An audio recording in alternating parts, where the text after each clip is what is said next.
আল্লাহর নামগুলো ধরে যদি দোয়া করেন আল্লাহ ওই দোয়া ফিরায় দেয় না। সুবহানাল্লাহ বলেন।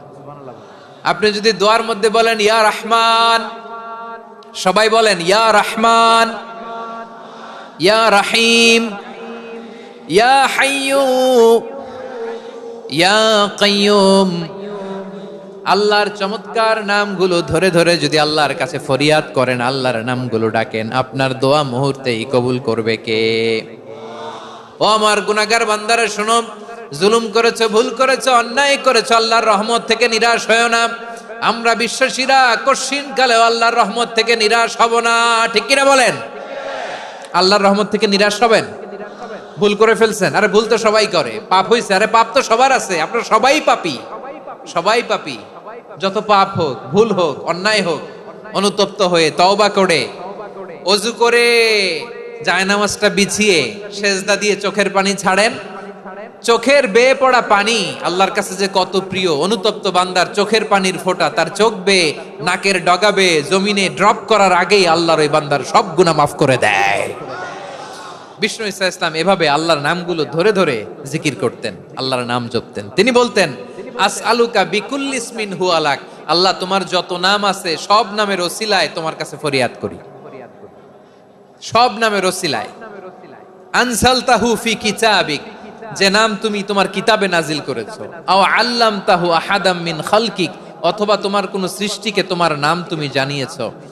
আও ইস্তাসারতা বিহি ফি ইলমিল গায়বি ইনদাক, অথবা গায়েবের জ্ঞানে তুমি তোমার নিজের জন্য ওই নামগুলো সংরক্ষিত রেখে দিয়েছো। সব নামের ওসিলায় তোমার কাছে চাই। সুবহানাল্লাহ পড়েন।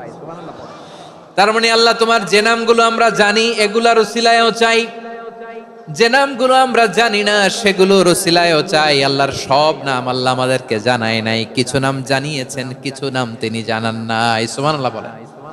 আল্লাহ তাআলা তার কিছু নাম কোরআনে উল্লেখ করেছেন, কিছু নাম স্পেশাল কিছু নবীদেরকে জানিয়েছেন, আর কাউকে জানান নাই। কিছু নাম তিনি কিয়ামতের দিন আমাদের সামনে প্রকাশ করবেন যে এইটাও আমার একটা নাম, এটা তোমরা কেউ জানতা না। সুবহানাল্লাহ। সারপ্রাইজ হিসেবে আল্লাহ তাআলা রেখে দিয়েছেন, কেউ জানে না। কিয়ামতের দিন আল্লাহ তাআলা সেই নামগুলো জানাবেন। আর কিছু নাম আছে সেই নামগুলো আল্লাহ কোরআনেও বলে নাই, কোন নবীরেও জানায় নাই, কিয়ামতের দিনও সারপ্রাইজ হিসেবেও জানাবে না। ওই নামগুলো স্বয়ং খোদ আল্লাহ ছাড়া কেউ জানে না।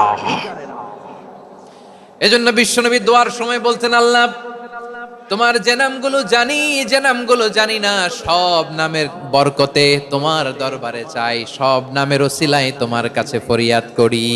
সুবহানাল্লাহ বলেন। তিনি হলেন দয়াময়, তিনি হলেন মেহেরবান, তিনি হলেন the most gracious, the most merciful. তিনি দয়াময়, তিনি অতিশয় মেহেরবান। সুবহানাল্লাহ বলেন। তার দয়ার কোনো শেষ নাই, তার মায়ার কোনো শেষ নাই। আল্লাহ রহমানুন ফিদ দুনিয়া ওয়া রহিমুন ফিল আখিরাহ। এই দুনিয়ার জন্য আল্লাহ রহমান, দুনিয়াতে আল্লাহ সবাইরে দয়া করে, কাফিররেও করে, মুসলিমরেও করে। আর আখিরাতের জন্য তিনি রহিম, সেখানে কাফির মুশরিকদের জন্য আল্লাহর পক্ষ থেকে কোনো দয়া থাকবে না। চিল্লায় বলেন ঠিক কি না? এজন্য আল্লাহ বললেন আমার মৌলিক একটা নাম হলো রহমান। আল্লাহর পরে অন্য কোন নাম দিয়ে যদি তোমরা আমার নাম প্রকাশ করতে চাও, জপতে চাও, ডাকতে চাও, তোমরা রহমান নামে ডাকো।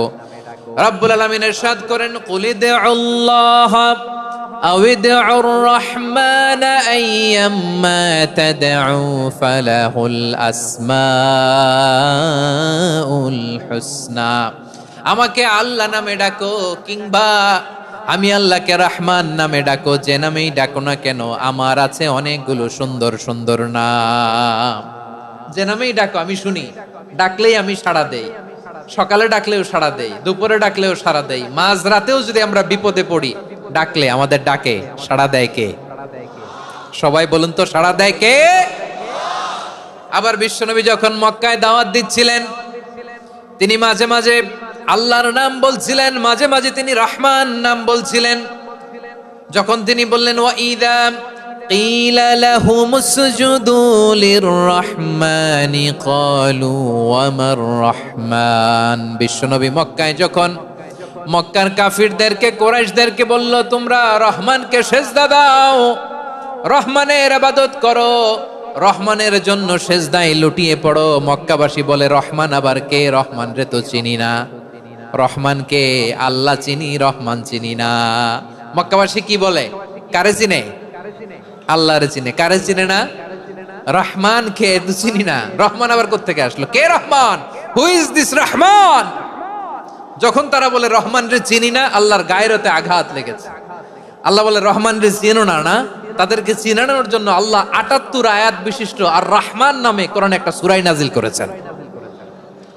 যখন মক্কার কুরাইশরা বলে আল্লাহ চিনি, রহমান চিনি না, আল্লাহ বলে রহমান রে চিনো না, তাহলে চিনে না ও রহমান নামে তিনি ৭৮ আয়াত বিশিষ্ট কালামুল্লাহ মাজিদে একটা গোটা সূরা নাজিল করে দিয়েছেন। তিনি নাজিল করলেন আর রহমানু আল্লামাল কুরআনা খালাকাল ইনসানা আল্লামাহুল বায়ান। দয়াময় রহমান শেখালেন কোরআন, বানালেন ইনসান, শেখালেন বায়ান। দয়াময় রহমান শেখালেন কোরআন, বানালেন ইনসান, শেখালেন বায়ান। দয়াময় রহমান শেখালেন কোরআন, বানালেন ইনসান, শেখালেন বায়ান। পড়েন আল্লাহু আকবার। আল্লাহ বলে রহমান কারে বলে চেনো না? শুনে নাও, ৭৮ আয়াত বিশিষ্ট গোটা একটা সূরা নাজিল করে দিলাম, সূরাতু আর রহমান। আর রহমান তিনি দয়ালু, আল্লামাল কোরআন, তিনি মানুষকে কোরআন শিখিয়েছেন। খালাকাল ইনসান, মানুষ বানিয়েছেন। আল্লামাহুল বায়ান, মানুষকে কথা বলা, বর্ণনা করা শিখিয়েছেন। পড়েন সুবহানাল্লাহ। গোটা একটা সূরা নাজিল করেছেন, সূরাতু আর রহমান। আমার বারোখালীর ভাইয়েরা, তার নাম হচ্ছে আর রহমান আর রাহিম, মানে দয়াময়, মেহেরবান। তার দয়া যে কত বেশি আপনি কল্পনাও করতে পারবেন না, আপনি কল্পনাতেও আনতে পারবেন না তার দয়া কত বেশি। বিশ্বনবী সাল্লাল্লাহু আলাইহি ওয়াসাল্লাম ফরমান, লাম্মা কাদাল্লাহুল খালকা কাতাবা ইনদাহু ফাওকা আরশিহি। আল্লাহ যখন মহাবিশ্বের সব সৃষ্টি করে সারলেন, তিনি আরশের উপরে লিখলেন সাবাকাত রাহমাতি গাদাবি। সাবাকাত রাহমাতি গাদাবি কোথায় লিখছে? আরশের উপরে। আওয়াজ করে বলেন তো কোথায় লিখেছে? আরশের উপরে আল্লাহ লিখলেন সাবাকাত রাহমাতি গাদাবি। এর মানে হলো আমার দয়ার কাছে, আমার ভালোবাসার কাছে আমার ক্রোধ পরাজয় বরণ করেছে। আমার দয়ার কাছে আমার রাগ কিংবা ক্রোধ পরাজয় বরণ করেছে। মানে আমি আল্লাহর দয়া আছে, আবার আমি আল্লাহর ক্রোধ বা রাগ আছে, কিন্তু আমি আল্লাহর রাগের চেয়ে দয়া বেশি। আওয়াজ করে বলেন, আল্লাহর রাগ বেশি না দয়া বেশি? আল্লাহর যদি রাগ থাকতো আমরা বাঁচতে পারতাম? যে পরিমাণে আকাম কুকাম আমরা করি, অপকর্ম করি, অন্যায় করি, জুলুম করে জুলুমের আড্ডাখানা বানিয়ে রেখেছি গোটা দুনিয়াকে, আল্লাহ যদি মুহূর্তে মুহূর্তে রেগে যেতেন আমরা বাঁচতে পারতাম? মহাবিশ্ব সৃষ্টির পরেই তিনি আরশের উপরে লিখেছেন সাবাকাত রাহমাতি গাদাবি, মানে আমি আমার দয়ার কাছে আমি আল্লাহর ক্রোধ, রাগ, ক্ষোভ এটা পরাজিত হয়েছে। সুবহানাল্লাহ বলেন। আবার বিষ্ণু বললেন জাআলাল্লাহুর রাহমাতা মিয়াতা জুজ। আল্লাহ দয়ার ভালোবাসাকে 100 টুকরা করলেন। 99 টুকরা দয়া মায়া ভালোবাসা আল্লাহ নিজের কাছে রেখে দিলেন, আর 1 টুকরা দয়া মায়া ভালোবাসা আল্লাহ গোটা বিশ্বের সবার মাঝে ঢেলে দিলেন। দয়া মায়া ভালোবাসা 100 টুকরা করে আল্লাহ নিজের কাছে রাখছেন। কয় টুকরা? সবাই বলেন 99 টুকরা। আর গোটা বিশ্বের সবার মাঝে ভাগ করে দিয়েছেন কয় টুকরা?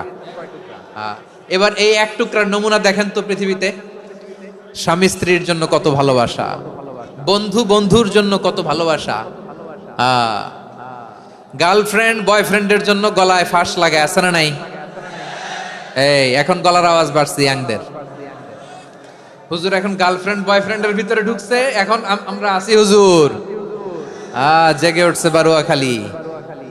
দেখেন এই তো কয়েকদিন আগেই তো, কত বছরের 12 না কত বছরের এক মেয়ে, কত বছর? 11। ওই দেখেন সব মুখস্থ দুষ্টগুলার, আর কিছু মুখস্থ না থাকলে এগুলো মুখস্থ। 11 বছরের, তারে কি বলবো, তরুণীও তো না, কিশোরী। এই কিশোরী ভালোবাসার টানে বাপ মা থুইয়া চলে গেছে কোথায়? দেখেন ভালোবাসারে আল্লাহ 100 টুকরা করেছেন, 99 টুকরা ভালোবাসা আল্লাহ নিজের জন্য রেখেছেন, 1 টুকরা আমাদের সবাইকে ভাগ করে দিয়েছেন। যত পাখি আছে পৃথিবীতে, যত মাছ আছে, যত প্রাণী আছে, যত মানুষ আছে, যত জিন আছে, আমরা সবাই মিলে পেয়েছি ভালোবাসার কয় টুকরা? আর আরশে আজিমের অধিপতি আল্লাহ, তিনি তার কাছে ভালোবাসা রেখে দিয়েছেন কয় টুকরা? তাহলে এবার আওয়াজ করে বলেন, আল্লাহর রাগ বেশি নাকি দয়া বেশি? আল্লাহ তুমি দয়ার সাগর, রহমানুর রহিম, তোমার দয়ায় পূর্ণ আমার সারা নিশিদিন। সবাই পড়েন, আল্লাহ তুমি দয়ার সাগর, রহমানুর রহিম, তোমার দয়ায় পূর্ণ আমার সারা নিশিদিন। আল্লাহু আকবার। আল্লাহ বলেন, রাহমাতি ওয়াসিআত কুল্লা শাই, গোটা বিশ্বের সব জায়গায় আমি আল্লাহর রহমত বিস্তৃত, এমন কোন জায়গা নাই যেখানে আমি আল্লাহর রহমত নাই। ঠিক কিনা বলেন? এমন কোন জায়গা নাই আমি আল্লাহর রহমত নাই। আমি আল্লাহর রহমত ছাড়া গাছের একটা পাতা নড়ে না। আমি আল্লাহর দয়ার রহমত ছাড়া গাছের একটা পাতা পড়ে না। আমি আল্লাহর দয়ার রহমত ছাড়া আকাশ থেকে এক ফোঁটা বৃষ্টি ঝরে না। তিনি হলেন রহমান, তিনি হলেন রাহিম। ঠিক কিনা বলে? তিনি হলেন আর রহমান, তিনি হলেন আর রাহিম। তার দয়ার কোনো শেষ নাই, তার মায়ার কোনো